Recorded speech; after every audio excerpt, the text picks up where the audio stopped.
여러분 안녕하십니까? 지금까지 막달라 마리아의 복음서에 관해서 여러분들에게 말씀을 드렸습니다. 지금은 그 마리아의 언니가 마르타라고 있었습니다. 마르타와 마리아 두 자매는 그 막달라 출신입니다. 갈릴리에 있는 막달라 출신입니다. 그런데 그 사람들은 예루살렘에서 약 한 2-3km 떨어져 있는 베단이라고 하는 데에서 살고 있었습니다. 여러분, 성서를 우리가 읽어야 합니다. 누가복음 9장과 10장을 다 읽어보시길 바랍니다.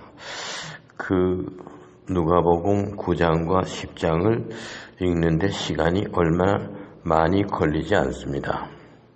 아무리 일상생활에 바빠도 우리는 하나님의 말씀과 가까이 해야 합니다. 누가복음 9장과 10장 전체를 다 읽는 것이 신문 읽는 것보다 훨씬 짧은 시간이 소요될 것입니다. 그래서 부탁합니다.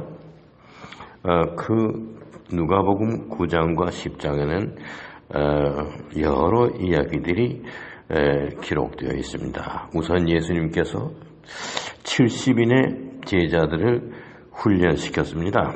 12제자가 있는데도 불구하고 70인의 제자들을 훈련시켜서 여러 고을에 가르치고 또 이적을 행하도록 파송하였습니다.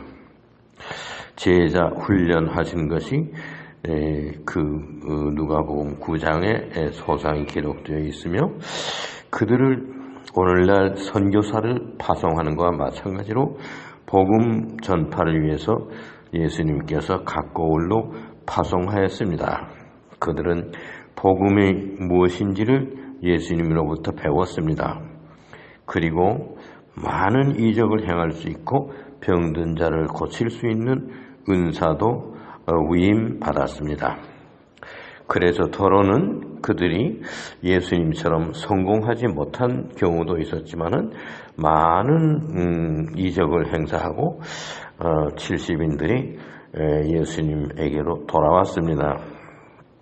그때 예수님께서는 베다니엘을 들려서 그곳에는 이 12명의 제자들이나 70인의 제자들보다도 먼저 제자가 되었던 두 여자 형제가 살고 있었습니다.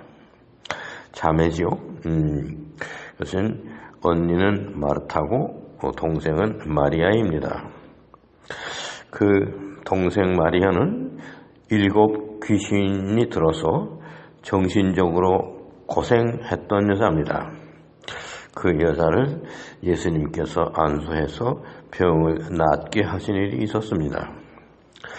그리고 그 마르타와 그 마리아에게는 아들이 오빠가 있었습니다. 이것이 나사로입니다. 그 나사로가 죽은 것을 또 살린 일도 있었습니다. 그 막달라 출신의 나사로와 마르타와 마리아는 사실은 그 70인의 제자들이나 12명의 제자들보다 더 먼저 만났고 더 가까운 인간관계가 있었습니다. 그래서 예수님께서는 그 추수할 때가 되었는데 일꾼이 부족하도다. 그래서 70인을 택해서 특별히 제자 훈련을 시키고 또는 그들에게 그 모든 권세를 위임해서 병도 고치고 이적을 행할 수 있는 그런 권위와 그런 능력을 부여해서 각 고을로 보냈습니다. 그들이 다니면서 많은 일을 해서 성공해서 기쁨으로 예수님께로 다시 돌아왔다. 그러한 내용이 그 9장에 기록되어 있습니다. 물론 거기에는 한 어린아이가 귀신 들려서 쓰러졌는데 제자들이 고치지를 못했습니다. 그래서 그 아버지가 할 수만 있거든 이 아이를 고쳐주시옵소서 하고 예수님께 부탁했을 때 할 수만 있으면 무슨 소리냐, 믿는 자에게는 능치 못할 일이 없느니라, 이렇게 하고 안수해서 그 귀신 들린 어린아이를 치료하였습니다. 그때 거기 있었던 12제자와 70인 제자들이 자기네들은 어찌하여 그렇게 못하는가, 무엇이 부족한가, 이렇게 의논들 하고 있을 때 예수님께서 그들에게 말씀하셨다고 합니다. 너희들이 믿음이 부족하고 기도가 부족한 탓이다. 겨자씨 한 알만한 믿음이 있어도 산을 떠서 옮길 수가 있는 권능이 생겨나는 것이다. 이런 말씀도 하셨다. 그래서 누가복음에 없으면은 마가복음이나 마태복음에 있을 겁니다.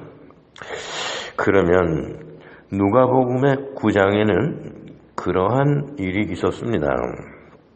그래서 10장에 38절에서 42절까지의 그 베다니에 들러서 거기에 살고 있는 마르타와 마리아 두 자매가 사는데 그 제자들을 데리고 왔습니다.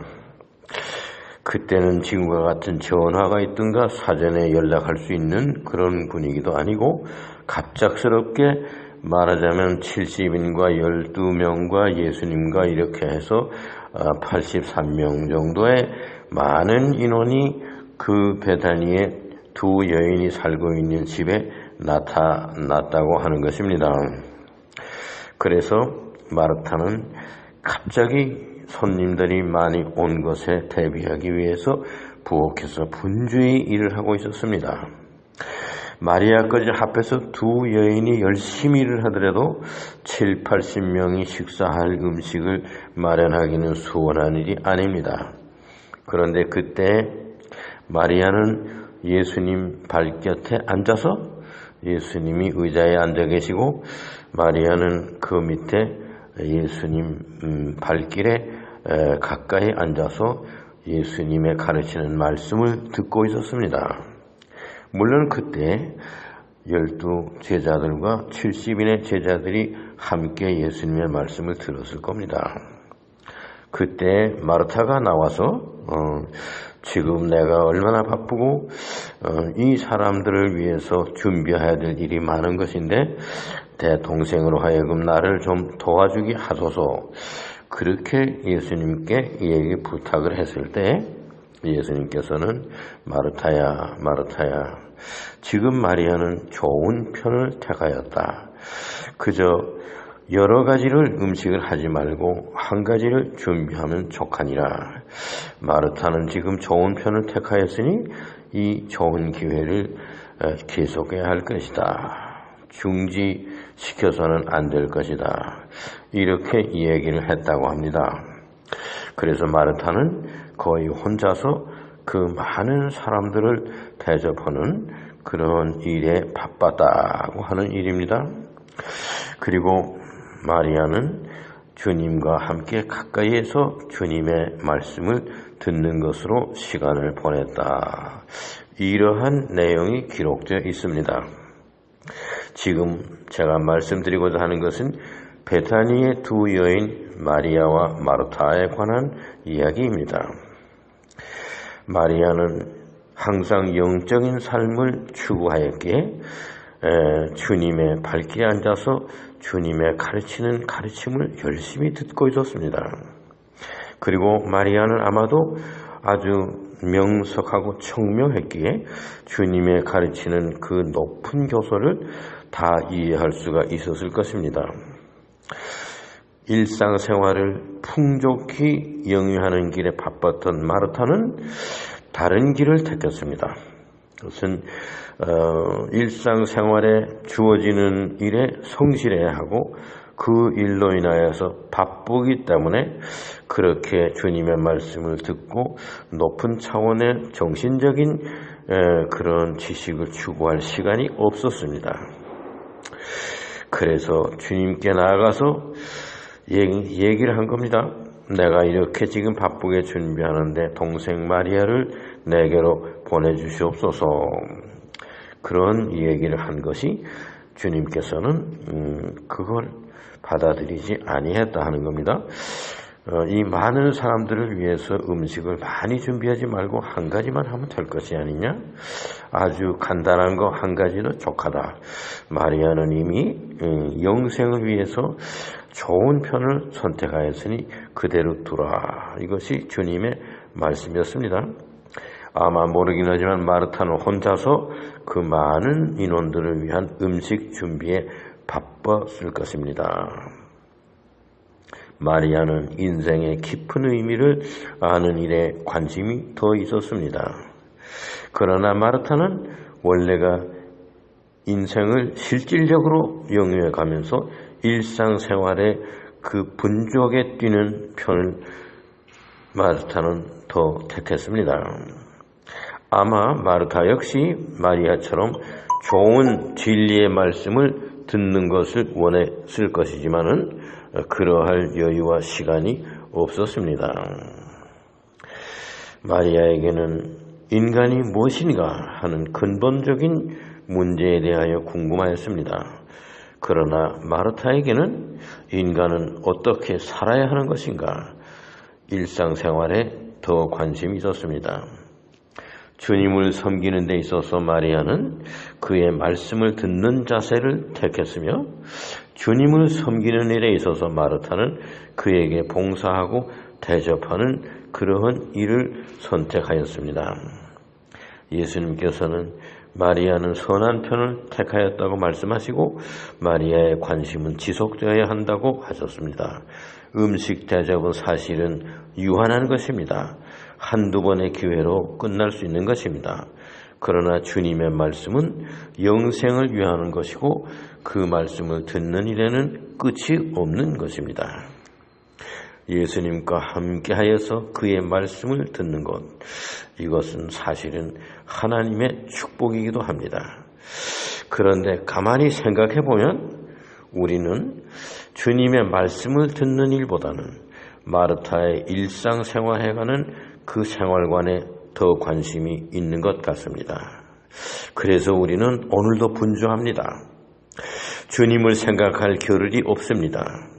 먹고 사는 일이 급하고 나의 출세가 급하고 내가 추구하는 모든 욕구 충족이 이루어져야 하는 일에 우리는 바쁩니다. 때로는 우리의 힘이 모자랄 때는 남의 도움까지 요청을 하지 않으면 안 되는 경우가 있습니다. 우리는 그래서 하루 생활에서 말할 수 없는 스트레스를 받게 되는 것입니다. 때로는 짜증을 내기도 합니다. 그러나 하나님께서는 그리스도를 통하여서 마리아의 세계를 축복하시는 겁니다. 마르타의 일상생활에 있어서 만일에 실수가 일어나고 죄가 생기고 이에 상응하는 벌이 생길 때에는 우리는 마리아의 세계를 부러워하지 않을 수 없게 되는 것입니다. 그 세계가 더 빈곤한 것 같고 마르타의 세계에 비하면은 아주 가난하고 의미 없는 세계인 것처럼 보이지만은 하루의 일상생활의 리듬을 우리는 마리아의 세계를 먼저 생각해야 할 것입니다. 주님과 함께하는 마리아의 세계가 우리의 일상생활의 리듬에서 우선권을 차지해야 할 것입니다. 그 다음의 부지런함이 마르타의 세계가 아니겠습니까? 지금 우리에게는 두 세계가 펼쳐져 있습니다. 마리아의 세계와 마르타의 세계입니다. 지금 우리가 마리아처럼 주님 곁에 있으려고 하면 우리는 경건히 예배에 참석하는 길밖에 없습니다. 주님께서 지금 이 시대에는 마리아처럼 그렇게 육신으로서 함께 하시지 않는 존재이기 때문입니다. 우리에게는 오로지 영적 관계만 유지될 뿐입니다. 그래서 주님과 만나는 마리아가 주님과 함께 가까이 있는 그것은 우리가 주일날 교회 예배에 참석하는 일일 것입니다. 교회 예배를 참석하는 가운데에서 우리는 주님과 가까워질 수가 있기 때문입니다.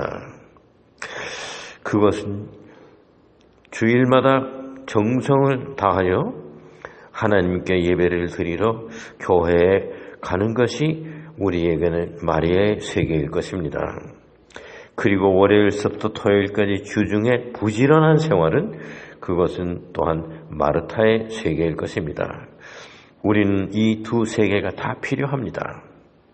그러나 우리는 우선 먼저 마리아의 마음을 가져야 할 것입니다.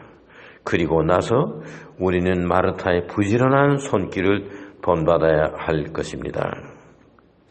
주님께로 향하는 베다니의 두 여인 마리아와 마르타에게서 우리는 무엇을 배울 수 있습니까? 마리아와 마르타가 남겨준 세계, 마리아의 세계는 주님의 말씀의 세계입니다. 마르타의 세계는 이 지상에서 우리가 어떻게 우리의 육신을 위해서 평화롭게 살아갈 수 있는가? 이것도 중요한 과제입니다. 따라서 우리는 마음으로는 마리아의 마음을 가져야 하고 우리의 몸은, 부지런한 몸은 마르타의 손길을 본받아야 할 것입니다. 그동안 막달라 마리아에 관해서 많은 강의를 했습니다. 한편 그 막달라 출신의 두 여인 마르타가 언니고 마리아가 동생입니다.